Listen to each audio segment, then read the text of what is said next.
You're listening to the Hazard Ground Podcast, with service members from across the military sharing their stories of combat and survival. And now, here's your host, Mark Zeno. Welcome into the Hazard Ground Podcast. Appreciate you guys spending some time with us as always. Also appreciate all the love you guys have given us on social media. If you get the chance, make sure you guys get to iTunes, write a review, and give us a rating. Make sure that stuff is all positive. Helps us out. Helps get the word of the podcast out there. This week's guest is a retired U.S. Army captain who his own personal struggle with PTSD led him to such organizations as Sierra Club Outdoors, Sierra Club Military, also is connected as a brand ambassador with North Face, and a man today who still helps veterans who are struggling with PTSD. It is Stacy Bare on the Hazard Ground Podcast. Stacy, welcome. Thank you for joining us. Hey, thanks a lot for having me. It's great to be on a podcast that I love to listen to and a little bit surreal. We appreciate you listening. Just out of curiosity, how'd you find out about the podcast? Through Griff. Oh, okay. So, who's been Combat on the podcast Flip-Flops. from Combat Flip-Flops. So he's known about the podcast for a while and told me I should be listening. And I do my best to do what Griff tells me to do, because I don't think Griff realizes Griff doesn't know how to give a recommendation. He's still giving out orders. So it's best if you follow along. And again, Griff was part of Combat Flip-Flops, an earlier episode here on the Hazard Ground. Make sure you go check it out. But we appreciate you listening, Stacy. And you know how this whole thing starts then. How did you get into the military? It's all I ever wanted to do. Really? When I was 5 years old. Yeah, it's all I ever wanted to do. When I was 5 years old, my grandpa was a Navy veteran. He was a CB in World War II. He was the coolest guy I'd ever met in my life. And in all my, many travels at the age of 5, and I thought I want to be just like this guy, and he's in the Navy, and that's what I'm going to do. And I had a great aunt, which was his wife's sister, who was also in World War II, and she had this crazy life, man. She left Central Nebraska. She's like, I'm going to get out of Central Nebraska. She started teaching school when she was 16. World War II broke out. She joined the Women's Army Corps. They sent her to Iowa. She said, I didn't join the Army to go to Iowa. They sent her to Missouri. She said, you guys got to be kidding me. And so she found her way ultimately onto MacArthur's planning staff, and she ended up being in Papua New Guinea. She ended up helping to write the plans for a ground invasion of Japan. And it's one of the things that she tells me still keeps her up at night, thinking about what the casualty rate was that they figured, what the appropriate casualty rate was going to be for the ground invasion of Japan. She's 98 years old. She's still alive. She stayed in Tokyo for 4 years after and helped with the occupation and the rebuilding of Tokyo. And between she and my grandpa, I thought, man, the way to be this cool is to join the military. And I wanted to be in the Navy, but when it came time, I knew I could enlist or go through ROTC. I knew I didn't have the grades nor the desire to go to one of the academies. I just wasn't that cool, I guess. And I was too tall for the Navy. They said, you've got to get waivers. And, all you had to do in the Army was tie your shoes, and all you had to do for the Marines, I guess, was use Velcro. And I happened to be wearing shoes that had ties on them that day, so I ended up in the Army. And that was it. And I thought I'd be there for the rest of my life. And ended up doing ROTC at the University of Mississippi, Stand Fast Mississippians. And, the first time I got out of the Army in 2004, I was unable, for whatever reason, to deploy to Iraq or Afghanistan. I got what I call a consolation deployment to Bosnia, though certainly the people in Bosnia, I don't think thought their war or their conflict was any sort of consolation. It was a great experience. I ran a counterterrorism team there. Absolutely loved my work. Tried to extend. I couldn't, and declined the captain's course, and assumed that by declining the captain's course coming home from Bosnia that they'd send me to Iraq or Afghanistan. They didn't. And I got out of the Army as an intelligence officer in 2004, which was crazy because they were stop-lossing everybody. Yeah, I mean, that's nuts, how you were able to get out.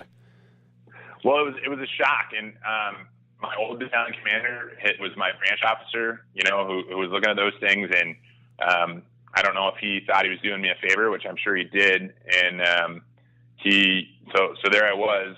And then I went and I did landmine clearance. I was getting out and I didn't know what to do, and I wasn't done traveling, and I wasn't done, with service. And so I Googled landmine clearance because I had seen that in Bosnia and applied to the first three companies that came up on that Google search. And I got a job and with the Halo Trust. And right after 2004, when I got out around 4th of July, I think was actually my last day in country in Germany. and flew home. And by September, I was in Angola learning how to do explosive ordnance disposal work. Did that until I got medically evacuated out of Angola about 10 months later with unidentified liver illness. Got stationed next in the former Soviet state of Georgia in the breakaway Republic of Abkhazia. And it was in December of 2005 that on my Yahoo email account, I got recalled to the United States Army out of the Individual Ready Reserve. Wow. Okay. Went down to Fort, yeah. You're going too fast. So let's back up. I mean, there's a lot here. I just want to kind of invest some more time into some of it. That's just the IRR thing. We'll get to in more detail because it's kind of crazy. But you talked about your family members and the legacy that they left behind. Was that pressure for you?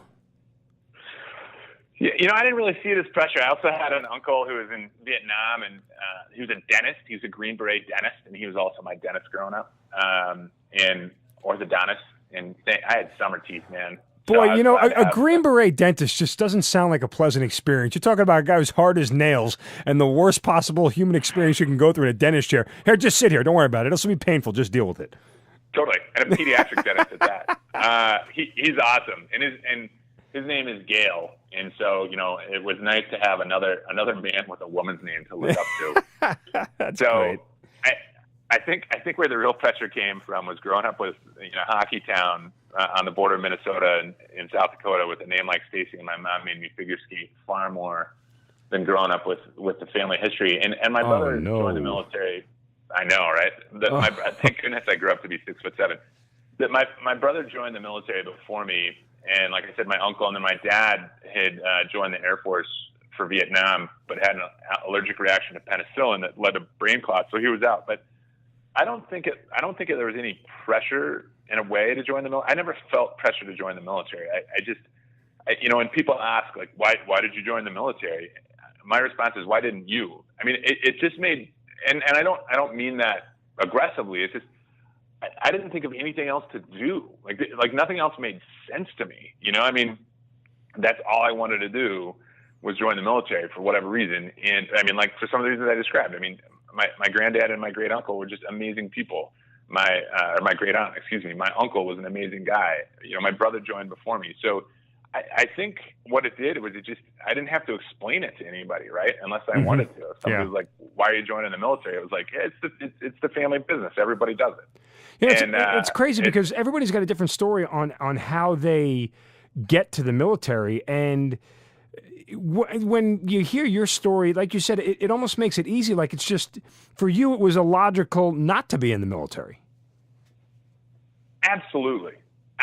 There was, and I mean, and I think like a lot of veterans get out and you have a mixed feeling about the military, right? I mean, on the one hand, it was the greatest thing for me. And on the other hand, on good days, I'm super thankful for the time in, and I've never not been thankful for the people I met in the military.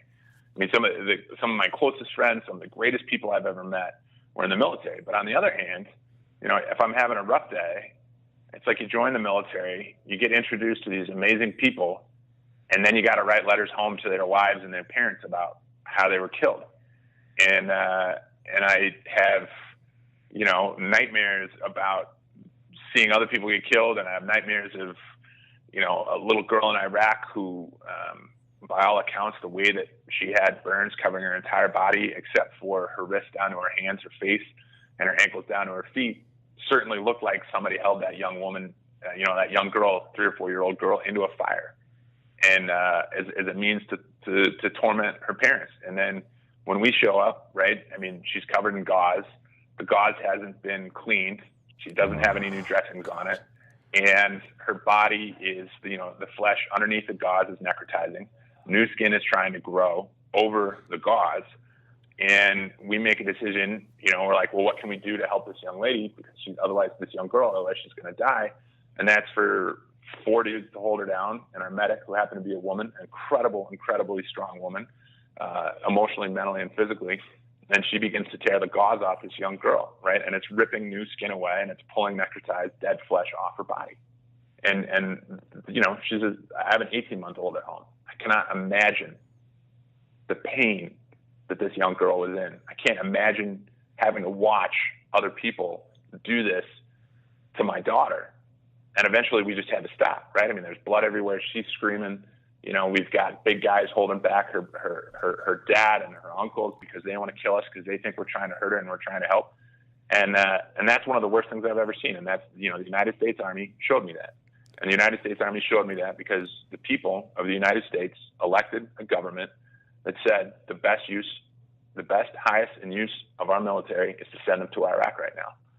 And I volunteered, right? I mean, we all signed that blank check. We're not the Vietnam generation. We didn't get drafted. We chose to do that in 1996. Thanks to my dad's signature on a fax when I was 17 years old, I chose to do that. And that's a tough thing to reconcile. That's a tough thing to reconcile when you're 19. It's a tough thing to reconcile when you're 38 years old, 10 years out of the military. But at the same time, you know, when we decided to stop that and give the girl as much care as we could without continuing forward that, we passed the hat. And it was about $1,000 that we, you know, gave to the family to go to the hospital. And we all knew that that young girl might not make it to the hospital. We all knew there might be a different way that that family would choose to spend the money. But, I mean, I think it speaks to the character of the team that I was with. And we all know too, right? I mean, I think the dirty, dark secret of the veteran community, right, is we come from the rest of America. We look like the rest of America, which means there are some real dirtbags and horrible people who join the military because there's some real horrible people and dirtbags in this country. But by and large, the majority of the people, you know, the overwhelming majority of the people I served with were fantastic people. And the people I get to keep meeting, right? You meet a veteran and hopefully it's, for me, most of the time, it's an immediate connection, right? I don't care when you served, where you served. I know you served and that's something we can share and talk about and develop a friendship and a relationship over. And that is incredible. So it was a great experience. Okay. So, so much there, God, and the emotion. Go back to your first deployment in Bosnia. You didn't get to Iraq in 2004, but they send you to Bosnia. Did you find that deployment fulfilling, or was it one of those things where it automatically fell short because you weren't in the mix that everybody else was in? Yeah, I mean, I think the start of it, right, is it felt like I somehow, because I was in the strategic intel unit, right, which is, you know, growing up and you join the military and you want to do all these things and right, like you're going through ROTC and people tell you, well, this isn't the real military, and then you go to officer basic course and they tell you, well, this isn't the real military, and then you get to your unit and you're like, is this going to be the real military? And it's the strategic intel unit, right? It's not the 101st, it's not the 10th, it's not the Big Red One. It's not the 82nd Airborne. I mean, it's not the 3rd. You know, it's not all these units that you know about.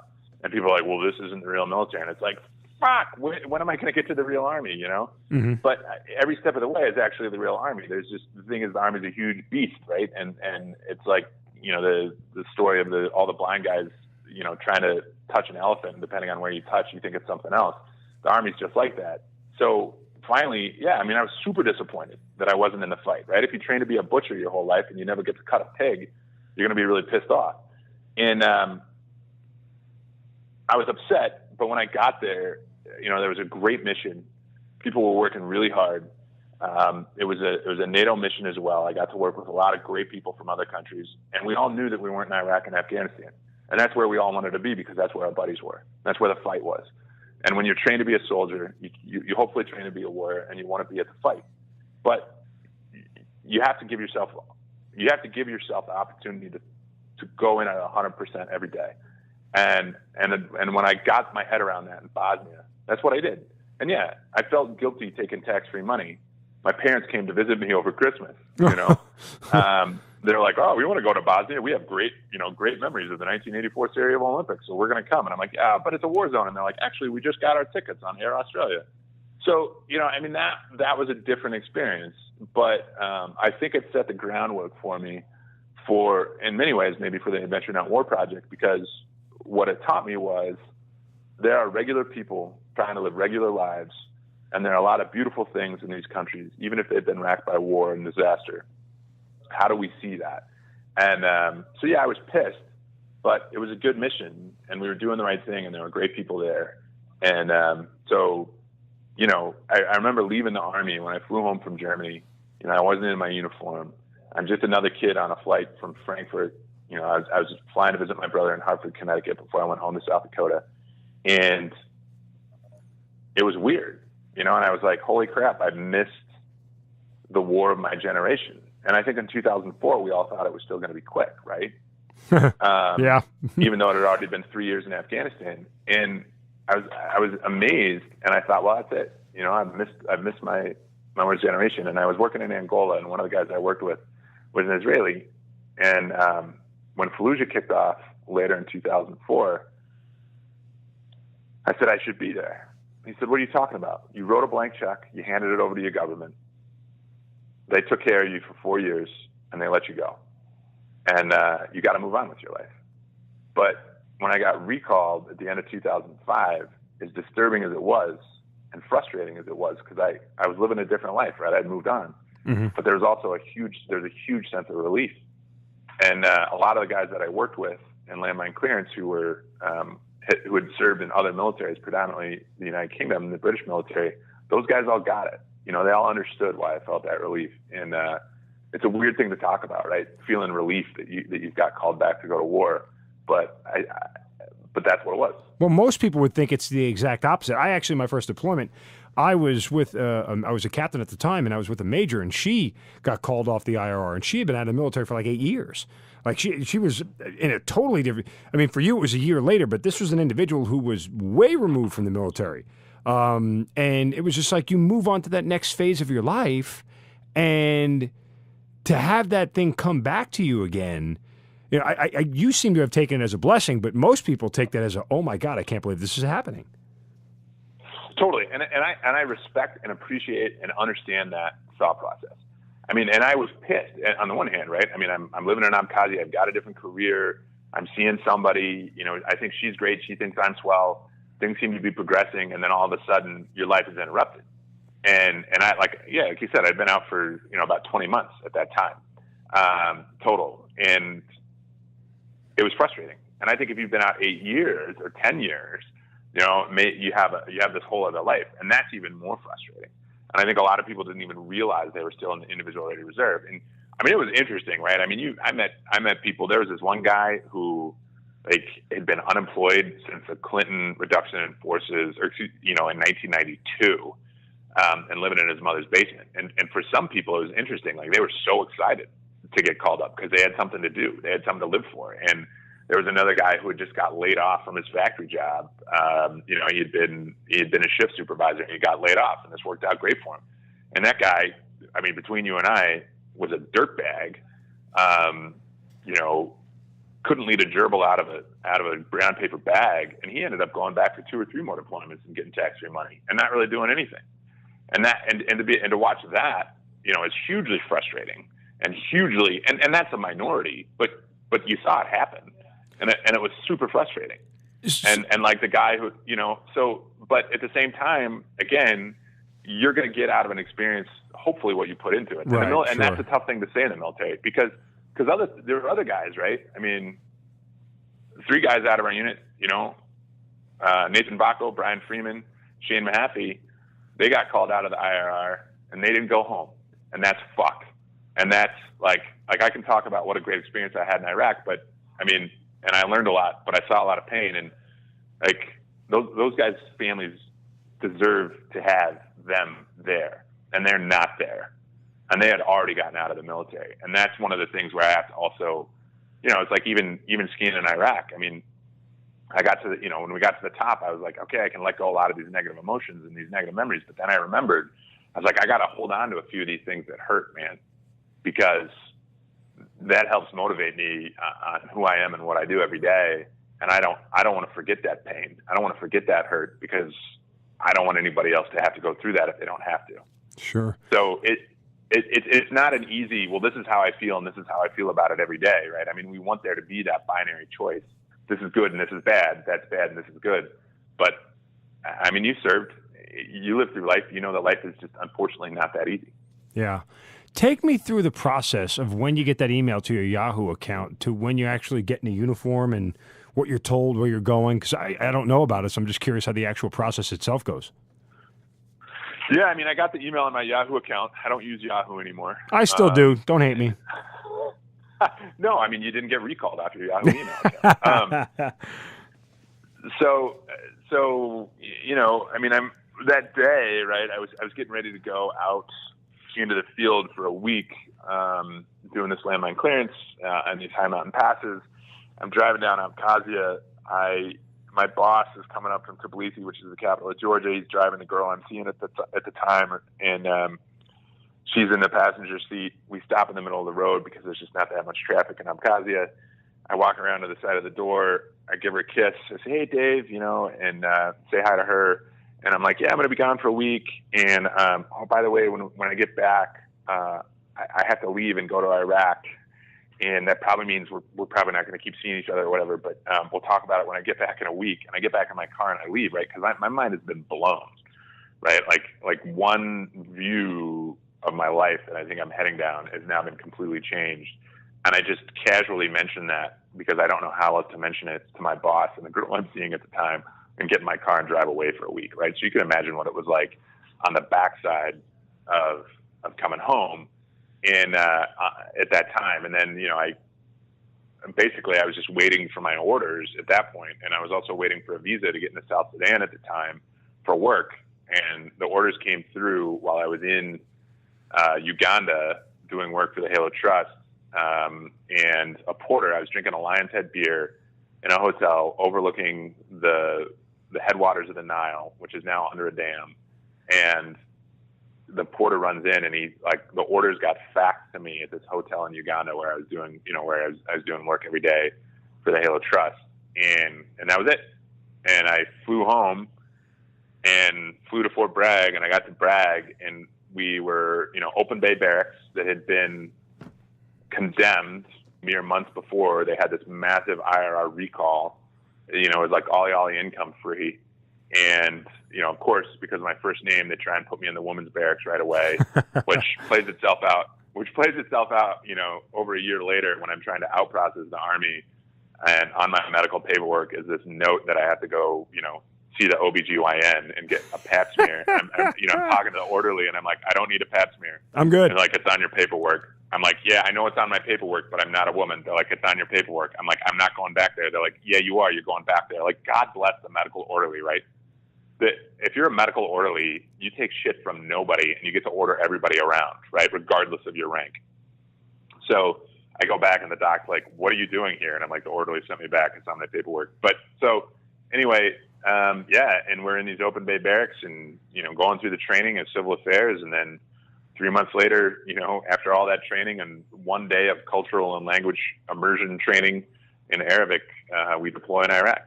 And, less than, 2 weeks later, we had the first casualty, and that was Nathan Bacco and Shane Mahaffey. And, it went up and downhill from there. Hold on, Stacy. I do have to ask because I think everybody listening is thinking it. What happened with your girlfriend at the time? What was the conversation when you got back? Yeah, I mean, it was good. I mean, was she understanding or? Was good. Well, not really. She wasn't from the States. She didn't join.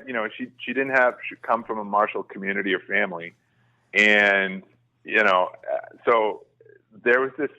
We knew this guy who was like the Belgian ambassador to Georgia, and he worked for the Belgian consulate in Georgia. And he was like, "Look, man, we can get you, you can get political asylum. You can stay in Belgium." And I was like, "Man, that's really nice of you to offer that, but like, I want to go home. I don't want to stay my life away from the United States. And my buddies have gone to Iraq and Afghanistan, and we all signed up for 8 years of active, service, and I'm still within that. So for me, again, it's really different than the major you served with, right? She had gone beyond the 8 years of active service that we all sign up for, or of service that we sign up for. So she was upset, right? I mean, it was a non-starter. This was pretty much the end of the relationship. Right. So, we kept in touch for a little while, and an incredible person, and but yeah, it wasn't to be. I ended up when I got back to the States, I ended up kind of starting this, other little fling, and that ended on Match.com when she got on Match.com, and then I was in Iraq. So I made an account and poked her, and that's how we broke up. But I mean, I have a mate now. It's really cheesy, but that song, what is it? That Garth Brooks song. Sometimes I thank God for Unanswered prayers. Yeah. Unanswered prayers. Yep. Yeah. I mean, that I like, and I love country music, and I don't know if I would necessarily consider Garth Brooks country music. I'll probably get some comments on that. And you know, Merle Haggard is more my scene for country, and Hank 3 versus Hank Jr. But, you know, there's a lot of truth to that, right? I mean, it's a great song, and I've got just an absolutely amazing partner, who I'm lucky enough to have as my wife. And who knows? Had I never been to war, I probably never would have gone to graduate school. Had I not gone to graduate school, I wouldn't have got a job in Boulder, Colorado with a company called Veterans Green Jobs. Had I not moved to Boulder, Colorado, I never would have met my wife. I never would have started climbing. So, you know, I can look back and make meaning out of all these things, but I don't want to ask any of the families, you know, any of the Gold Star families to try and do that same exercise. Sure, yeah. You mentioned that you got to Iraq and you took 2 casualties fairly quickly. What happened, and what was the impact on you of those casualties? Yeah, so, you know, at Civil Affairs Unit, and I let people know that I did Civil Affairs, and I'm always a little hesitant to share with people because I know some people had great experiences with Civil Affairs and some people had negative experiences, and it's kind of like the IRR, right? I mean, when I showed up, so one of the things I should talk about briefly with the IRR, when I showed up, the day after I woke up in the men's barracks, once they realized I wasn't a woman, and even again, the orderly just handed me my stuff, told me the barracks to go to, and like looked at me, right? And I am not a feminine looking person that I'm aware of.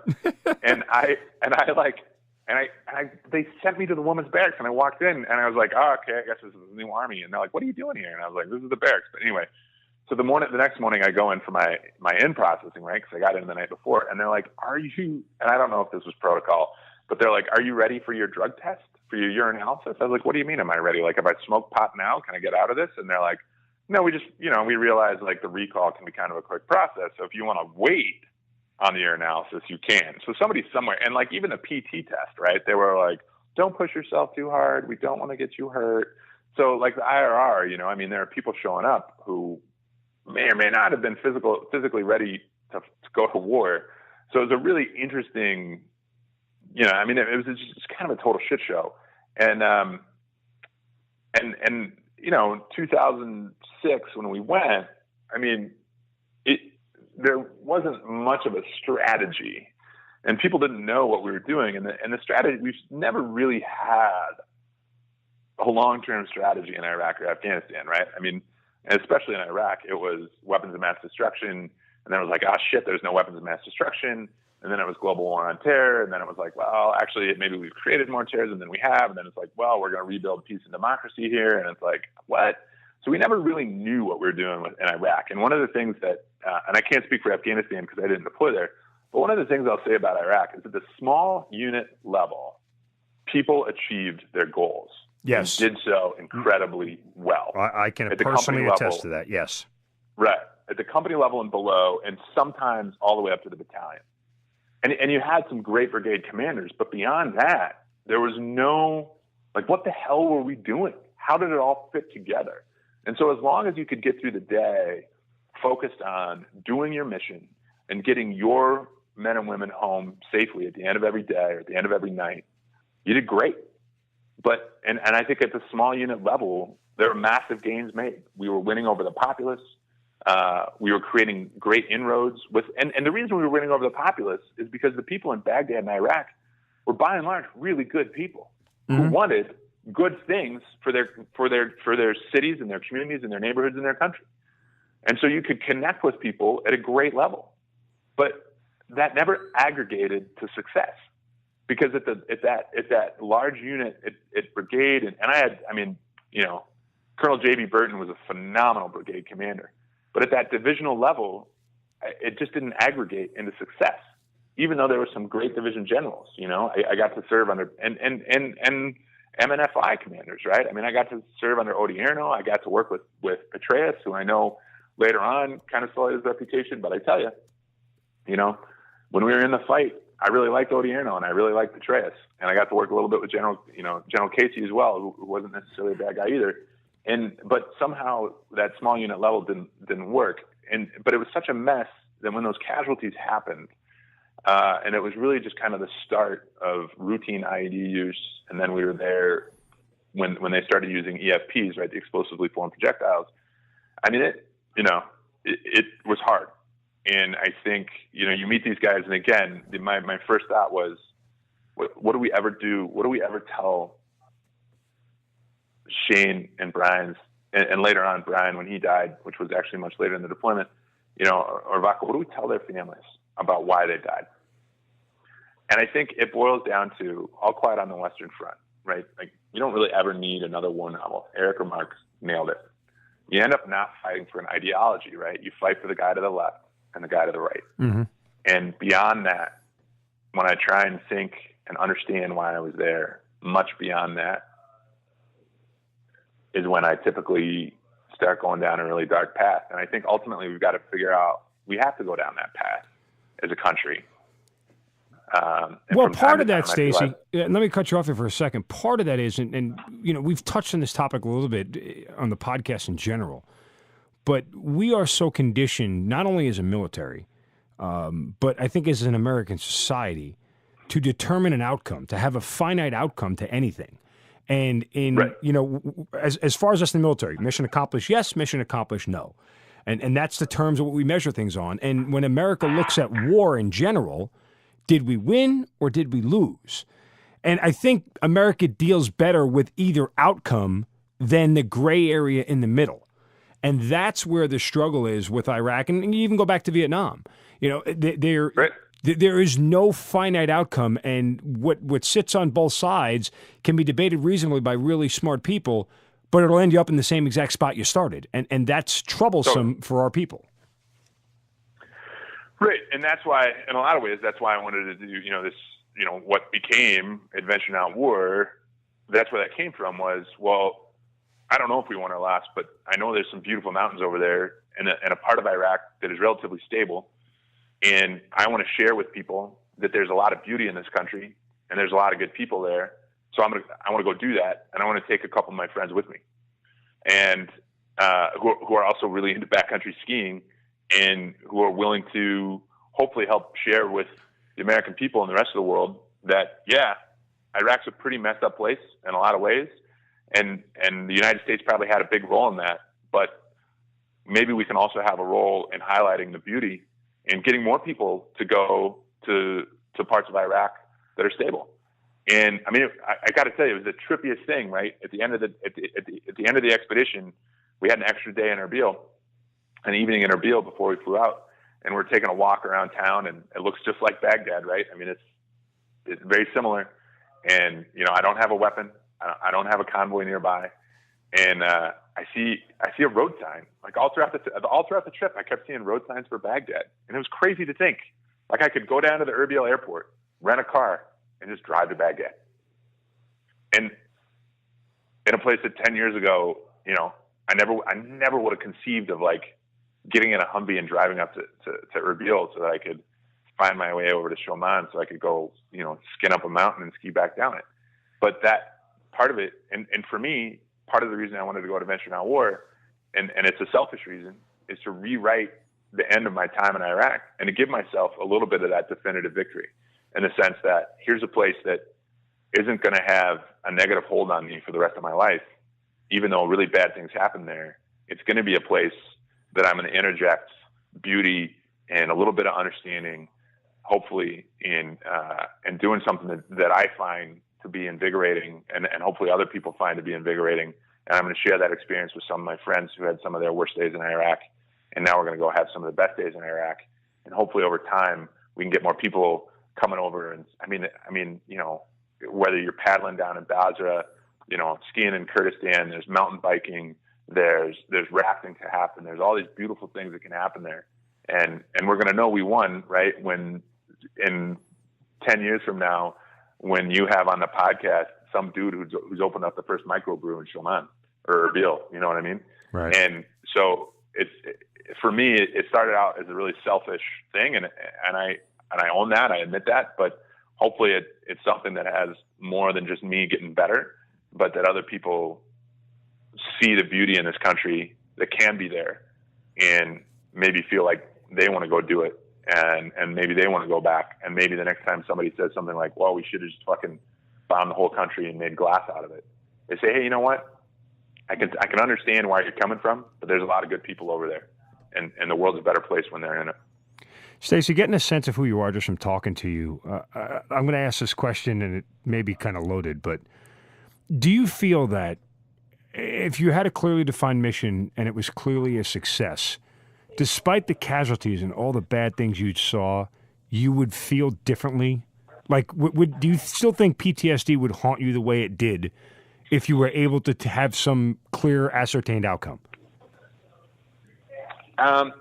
You know, I think some of the things would continue to haunt me no matter what, because war is a brutal, violent, horrifically dirty, smelly, exhausting prospect. Right.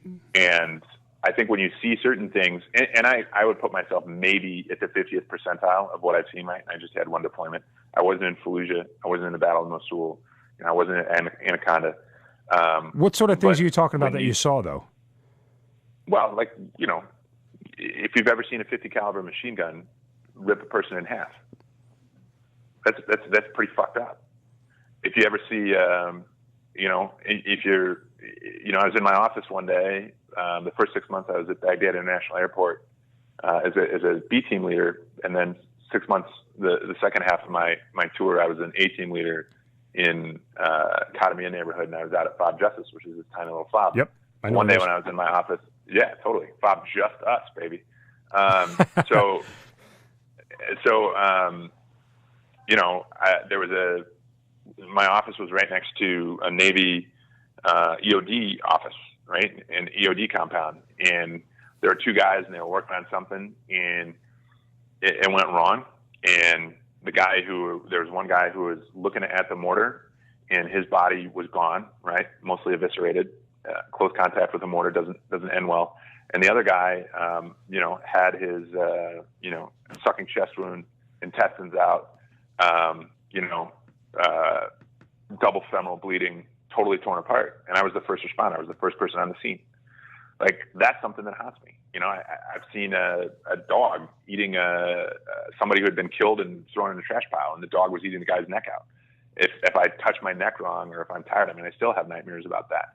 So I think some of those things, regardless of the clear outcome of the war, are always going to be there. Right. And anybody else could give another dozen answers or more of worse or more horrific things than what I've seen and done.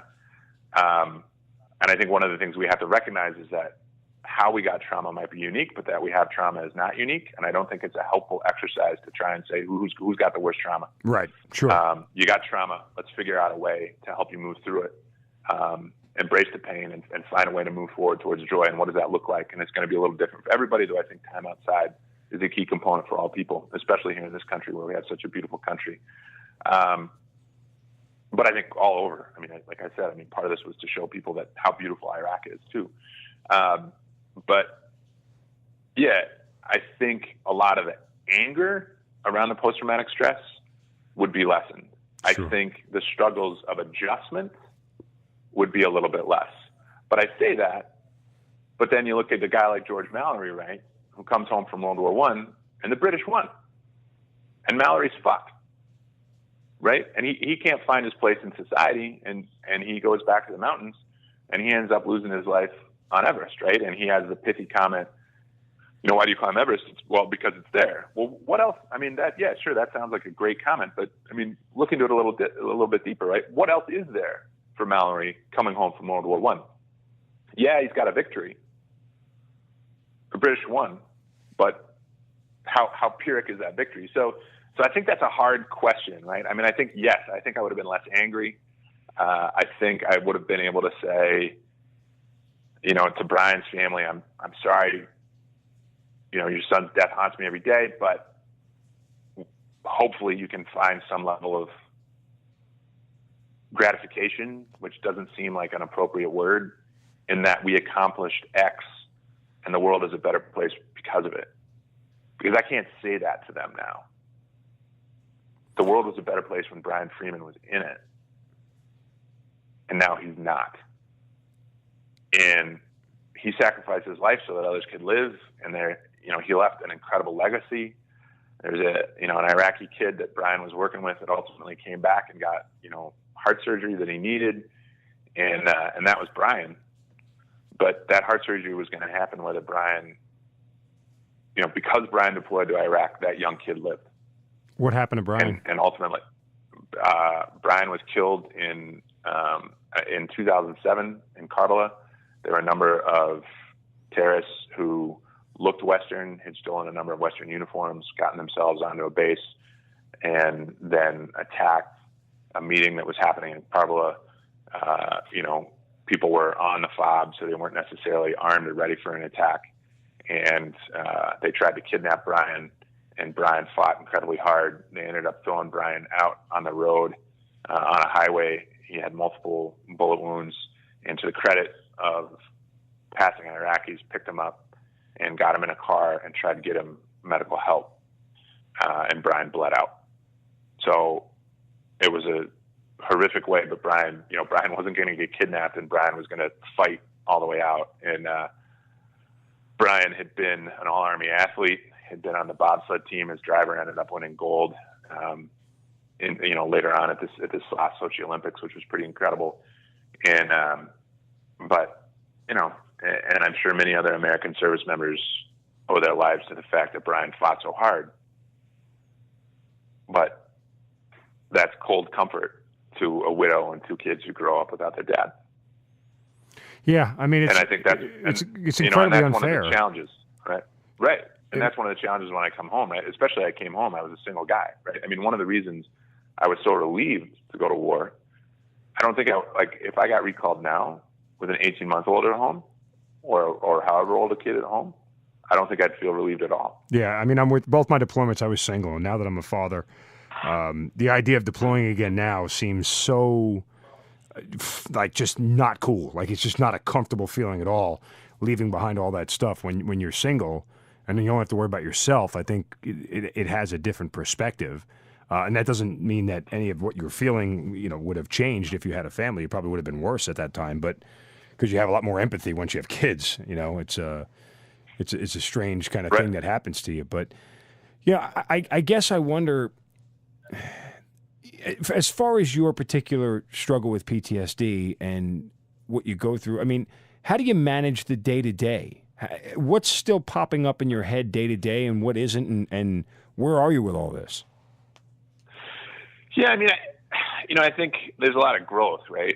And if I think Stacy Bare would just come home from Iraq, listens to this podcast, he might be like, what the hell is this guy talking about? Going back to Iraq and skiing and, finding forgiveness and grace and all this. Like, fuck him, right? He doesn't understand. He must not have seen anything. He's not a real warrior. Did he see even in real combat? I mean, I think one of the things that happens, right, is if we're lucky, we get into a place, and if we work at it, we can grow and we can evolve and we can find opportunities and people who can help us down that path. And at some level, we've got to take responsibility for ourselves in that growth. And I think there are, unfortunately, men and women who there's a block, right? And they're not able to ever take that personal accountability. And that's not necessarily a sign of weakness. I think it's just a sign of the debilitating mental and physical trauma that they've witnessed and are a part of, right? Mm-hmm. And so, I had a really interesting experience with the VA. I finally went into the VA a few years after I got back. The first time I went to the VA, I got stuck in between the sliding doors at the Philadelphia VA. And, because the VA, especially in 2007, right, it smells like piss and death and old people. And I hated hospitals, and I got stuck, and I hyperventilated, and I left, and I went and got care through the university system. But I finally make it to the VA in spring of 2010. I get diagnosed with post-traumatic stress disorder. And ultimately the Army comes back to me and says, it's not the Army's fault. And one of the things that is so debilitating about and even then, right? So in 2010, when I filled out the paperwork for PTSD, they said, what is the incident that created post-traumatic stress disorder? And name the name, social security number, rank of the American that you witnessed die, and tell us about the situation. depending on who you are in the military and where you're at, like we were moving through a battlefield, right? And so you see somebody like the, you know, the Navy explosive ordnance disposal tech, you know, I've got both my knees trying to find a way to get to the femoral while I'm trying to deal with a sucking chest wound and talking to the guy for shock before anybody else shows up. I didn't stop to think to ask the guy his name or his social security number. Right. You know, I didn't be like, hey, man, I realize I'm applying pressure on some pretty fucked up situations here. And, you know, and one of the funniest situations in that, right, it was the guy who's like, touch my dick, man. Like, am I going to be able to have kids? Are my cock and balls there? I can't feel my legs. I'm worried about my dick. I'm like, your dick looks fine. He's like, touch my dick. I'm like, I'm not going to touch your dick. He's like, just grab my dick so I know I can feel it. And I was like, all right, you know. So I'm like, Stacy, I laugh because anecdotally, I found out on this podcast, and I did not know it before, that is the number one question every guy asks after the explosion. Is my junk okay? Without a doubt. Without a doubt. So I grabbed the guy's, and I mean, that's the thing. Like, there are parts of, this is the thing that's hard to understand for people, is that there are parts of war that are incredibly hilarious and funny, and parts of war that are incredibly rewarding, right? Like a combat situation, you've never felt more on top of the world if you and your buddies have survived a combat situation in gunfire, right? It's like, fuck yeah. So I grabbed the guy's dick, and he's like, why are you grabbing my dick so hard? I'm like, you just told me to grab your dick. And he's like, all right, man, touch my balls. I'm like, dude, you're good.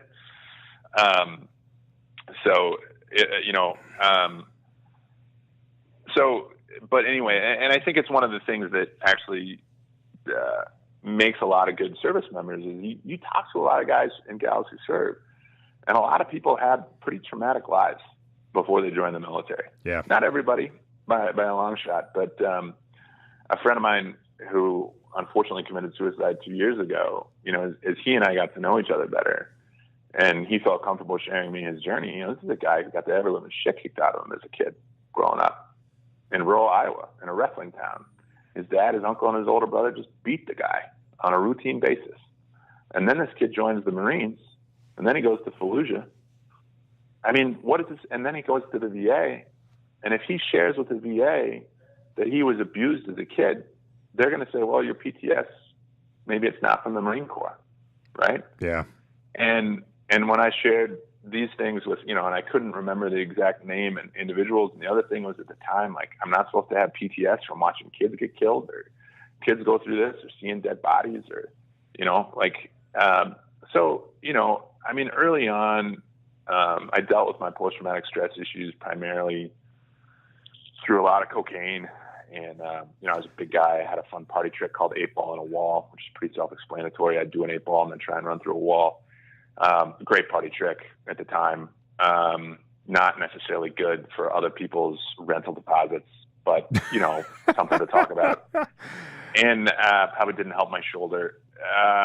But, you know, and then eventually that, you know, it doesn't work. And, you know, a lot of booze as well.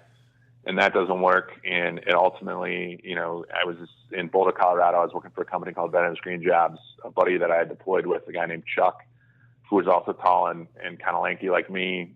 You know, we were talking about, you know, I was like, you know, a lot of suicidal ideation. I you know, slept poorly at night. And sometimes, you know, if somebody tried to come in at night and, you know, cuddle up or whatever, I'd freak out. So I told my girlfriend, who's now my wife, for a long time, you know, if I'm already asleep, you've got to throw a pillow at me so that I know that you're coming in. Because I had flipped out, I'd freaked out at night. You know, I'd been super jumpy. I'd swung on people who came up on me while I was working or, you know, focused on a task because I thought, you know, I was being attacked. I'd draw down on people. I'd reach for a weapon that wasn't there. I was, you know, hyper vigilant, all that stuff. Yeah. And evident, but you know, none of that. You know, the VA is like, oh no, that came from the Army. You know, it's like it came from landmine clearance, or it came from this or that. And like, fair enough. I'm an Ole Miss fan. Like, I graduated from Ole Miss, and like anybody who's followed Ole Miss football or baseball or basketball and the heartbreak we've had over the last 20 years, like, not to make light of post-traumatic stress, but it is a very stressful team to be in love with. Sure. So I don't know if it came from that, you know, according to the VA, but, and ultimately for me, man, it was rock climbing. You know, my buddy Chuck got me out rock climbing. That allowed me to be in the moment and allowed me to be fully present and not feel, fear about the path or guilt about the future. It allowed me to stop questioning from time to time why I lived when other people who had seemingly much more to live for did have much more to live for. That's not a seeming, I think that's an objective reality. I'm fine making that objective statement and saying that's an absolute. Why did they die and I live? And all of a sudden I didn't have to, I was released from those things in the moment. How close were you to suicide? On. So, I think I was pretty close. I mean, like a lot of guys and gals in the military, you're like, you figure out what the plan is, right? It's like sure. I had the 5-paragraph op order in my head. How am I going to do this? How am I going to minimize the impact on other people? How, what's the communications plan for this going to look like? When am I going to do it? How am I going to do it? How am I going to make sure, for example, I thought about things like, I don't want to be found right away. I'm not going to, slip my wrists in a bathtub because that's going to create a problem for other people. I knew I was smart enough not to have a sidearm in the house or even a hunting rifle or shotgun in the house, because I didn't want it to happen in a drunken rage or just coked out of my head. Right. So I was like, how do I, where do I go? How do I get myself to a place where nobody's going to find me for a while? And I just disappeared. Right. Cause I think a lot of it for a lot of guys, at least for me, it was, I didn't so much want to die as much as I just wanted to disappear. I just didn't want to be a burden. I didn't want to just battle anymore with who I was outside of the military. And it's interesting as my life has gotten better, by real steps. And I've found people in a community and people who care for me deeply and recognize that I don't have to be alone at this and that I'm not the only person who's dealt with this and that there's a way through and it does get better, or it can get better. There have been times, man, where I thought my life is so good and so beautiful now. And I've come back from so much shit.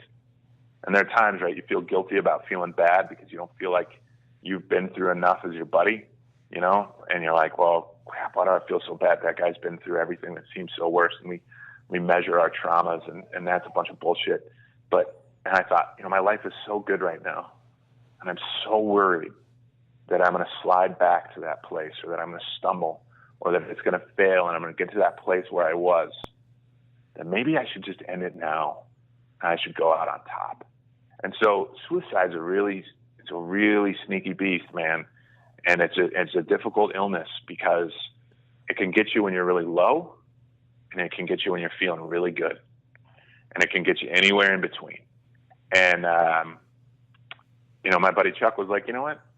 Make a plan but put it off and let's go out and do something and let's see if we can't find another way forward. And I think the challenge I struggle with now, man, is, and I think the challenge a lot of veterans, and not just veterans, but everybody, because one of the things is when you're in the military, right, you have immediate dignity. You know your role, you know how to get praised, and you have dignity. And I think a lot of people in this world are just trying to find dignity. They just want to be part of something. They want to be part of something that's a little bit bigger than themselves. They want to feel like they have a mission. They want to feel like they have a community. They want to feel like they contribute and people care about them contributing and other people are contributing back to them. That's it. You look across the political spectrum, I think that's how 90% of the people are, if not more. And I look at that and I think that's all I wanted, and that's what I want to give to other people. And when you don't have that, you're like, I just want to end it. And so how do I deal with it every day? It's just like, the question is not so much what do I want to die for, because at this point in my life, for me, that's the easy way out. And that's not to make anybody feel bad about anybody who's committed suicide, because I think those people, they just don't feel like there's anything else they can do. But the question for me now is not what am I going to die for, but what am I going to live for? And I think that's the question, as cheesy as it sounds, is that I try to wake up for and fight for every day. But that looks different, and it looks different every year. And I'm growing, and who I am as a veteran changes, and my veteranness continues to be a core part of my identity. But I'm lucky to be able to add other things onto that, It's beautifully said, brother. I mean, really, it is. It's a wonderful sentiment, and I'm glad you're in a place emotionally that you can express it freely. And it's weird just listening to you talk. I can hear the anger. I certainly can hear the emotion when you talk about the stories and things that led you to your place, but I also can hear the relief in your voice when you tell me where you are now, and you can really feel the sense that you're kind of stronger now than you were before. With that, let me ask you about the Sierra Club and your connection to North Face. How did that all come? You mentioned Adventure Not War, which is your, project to go back to these places of combat and everything else to go see the beauty. But how does the Sierra Club and North Face fit into all this? Yeah, I mean, I was lucky enough. So I started a company called Veterans Expeditions with Nick Watson, who's a Gulf War I era Ranger. And what ended up happening is a friend of mine from my brother's ex-girlfriend from high school's little brother started a company. They wanted to give money to veterans. I was the only veteran they knew. They reached out and said, what can we do? And I, at the time, didn't want to start a company or whatever. And I said, hey, here's all these great organizations doing all this great work. I was still just a couple years removed from playing rugby all the time. And I was like, check out these wheelchair rugby guys. They're total badasses. And, look at these other people doing this great stuff. I had just started climbing, and in the interim, they looked at all these people. I went climbing. I took an Outward Bound for Veterans course. I came home from that Outward Bound for Veterans course, and I thought that was amazing.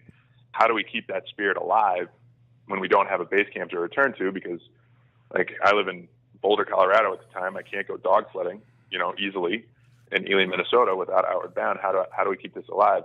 And they happened to call back and say, if we gave you money, what would you do? And I was thinking about it, and I said, I'd go climb a mountain with a group of vets. And they gave me money, and we started Veterans Expeditions after that. And then from there, we were running that mostly off of my credit card and Nick's savings. And I knew the Sierra Club at the time had a program run by a guy named Martin LeBlanc, and it was the Military Family Veterans Initiative, and they were giving money to help get veterans and military families outdoors. And so I reached out to Martin, and I said, hey, look, I've started this great company, and I'd known him because they had funded some of our work at Veterans Green Jobs. I reached out to him, and I said, hey, I've started this company called Veterans Expeditions. I think this is right in line with what the Sierra Club wants to spend its money on for helping to get military outdoors. If you give me the grant, I'll help teach you guys how you can use your existing outdoor programs, getting, I think at the time, 235,000 people outside a year, to do better outreach to the military. Because the way I look at it, you guys are telling me you got 2.1 million members and supporters. There's 2.5 million veterans. It takes an entire community that's got to get involved. It can't just be a right-left thing or whatever.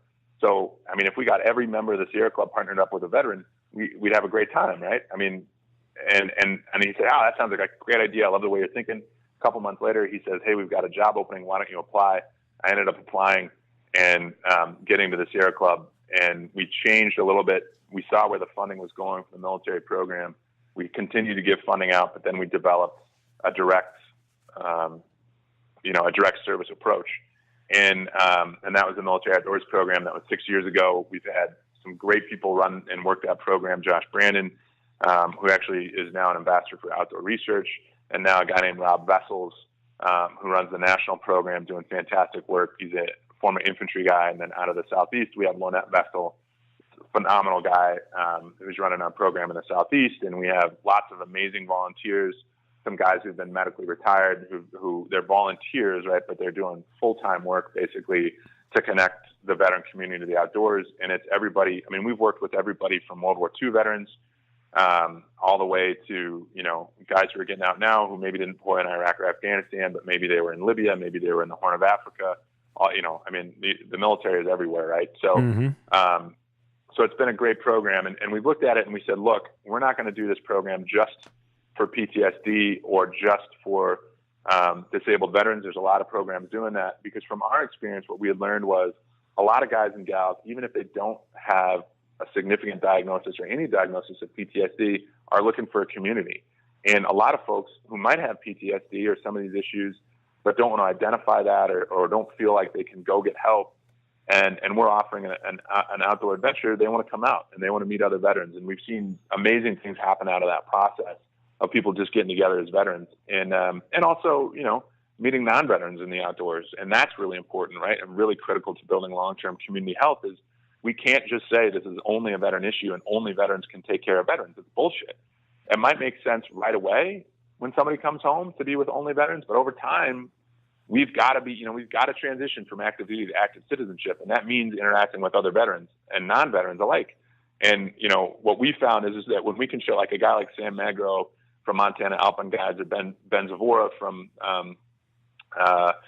Beartooth Powder Guides, or any of the team like Bruce Lavoie from Oars, who we do a lot of whitewater rafting with, when a veteran sees a non-veteran and they say, well, you're putting me on belay so I can go ice climbing and you're teaching me this, man, you know what? Non-veterans can be really cool, and I can trust a non-veteran here. And that's an important part of that, right, is to build onto that veteran core and say, yeah, you're a veteran, but you can be a mountain climber, you can be an ice climber, you can be a whitewater rafter, you can be a brother, you can be all these things.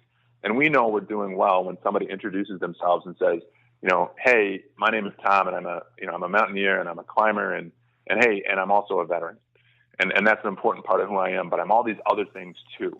So don't try and put me in a box anywhere because I'm a dynamic individual. And through that, you know, I got to meet Conrad Anker, who's a world-class alpinist and just an incredible guy. And Conrad said, hey, you know, the only real job I ever had was teaching mountaineering to Marines back in the day. And I'd love to get involved. And we came up with some ideas and we got involved. And through Conrad, I got to know the North Face, and the North Face got to know me. And they said, hey, we love your story. We want to be really careful how we approach this. We don't want to make this look like it's any sort of exploitation. So, you know, it was a lot of conversations, and I'm lucky enough that they chose to. There's a lot of veterans they could have chose. There's a lot of great men and women doing amazing things for the veteran community and the veteran community outdoors as well. And I was just lucky enough to get to be the face and be in the right place at the right time and have Conrad's friendship and a lot of people at the North Face, man. I've got to climb with Alex Honnold and other people outside of the North Face, man. I got to, you know, people want to help. People want to find a way to connect to their service members, regardless of their feelings about the war or any war. They want to help, and they recognize the power of service and what our brothers and sisters have done for their country, and they want to help. And we were lucky enough to be able to give them an opportunity to help. And I mean, it's been fantastic. It's a great relationship, and I'm super, super thankful. And I've had other, you know, strong relationships with everybody from Keen at times and Merrell Footwear and Faction Skis and Combat Flip-Flops. And I mean, there's been a lot of brands, you know, Yeti's been a great supporter. Native Eyewear has been a fantastic supporter. I know I'm leaving people off, and I hope they don't get upset. I hope they can forgive me for that. But we've had, you know, Camelback has been great. There's just been a lot of really great people, and we've given them an opportunity. And I think it's tough, right? Because there's all sorts of people that they could support. And everybody only has so much resources they can give. And but I've been super lucky with the North Face and the Sierra Club. A lot of people don't realize the long military history with the Sierra Club. You know, the first veteran outing that we talk about, right, was John Muir took Teddy Roosevelt out, and we got Yosemite National Park out of it with President Roosevelt and the Buffalo Soldiers, who are our nation's first park, you know, national park attendants, and David Brower, who ensured that the Grand Canyon, you know, runs wild and free in Dinosaur National Monument. He was a World War II vet. To, you know, Doug Peacock and Kim Crumbo, who were both Vietnam vets and have been very involved in the environmental movement. And, you know, Kim lives up the road here in Ogden, Utah, and he's been a phenomenal mentor. To Jesse Logan, who's a Vietnam era veteran, who, you know, is one of the world's foremost experts on white bark pine, which is a critical food source for the grizzly bear. And that is probably one of our most popular programs that we run every year with Jesse. And, you know, we have all these vets who show up for this backcountry ski clinic, and they're like, oh, I don't want to do anything. I don't learn anything about the environment. You know, don't give me this environmental hoodoo bullshit. I'm just here to ski. And by the end of it, they're like, holy cow, the white bark pine is the most interesting thing. Like, who knew that a tree was so cool? You know, and that's just that experience of the outdoors and the adventure and what I think all people are looking for, but what I think veterans and service members are looking for really specifically, right, which is connection to something larger than themselves, camaraderie, service, and a sense of purpose.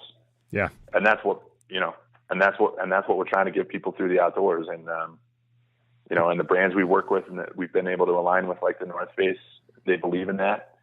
They put their money where their mouth is. And there's a lot of great, again, I mean, a lot of great brands who are trying to do that in a lot of different ways. And, I mean, look, there's a lot of, so obviously it's working. Like, I mean, you've got such a great following. I mean, there's no doubt about that. And there is a connection to the fact that all these companies and the connective tissue between them all are willing to step up and be part of this tells you not only the desire to help, but that community that you're talking about. It's not just about helping; it's about being part of it. You know, we're not here for charity. We're here to stand next to you, not give to you. And I think that that's an important piece of it. By the way, you mentioned Josh Brandon before, also a guest on the Hazard Ground podcast. One of our first, Josh was on one of our earlier episodes, so go back and check that one out. But before we wrap things up, I just wanted to ask you from a standpoint of, PTSD, what would you say to somebody, whether it's a vet or somebody who knows a vet that may be struggling? What's your message to them?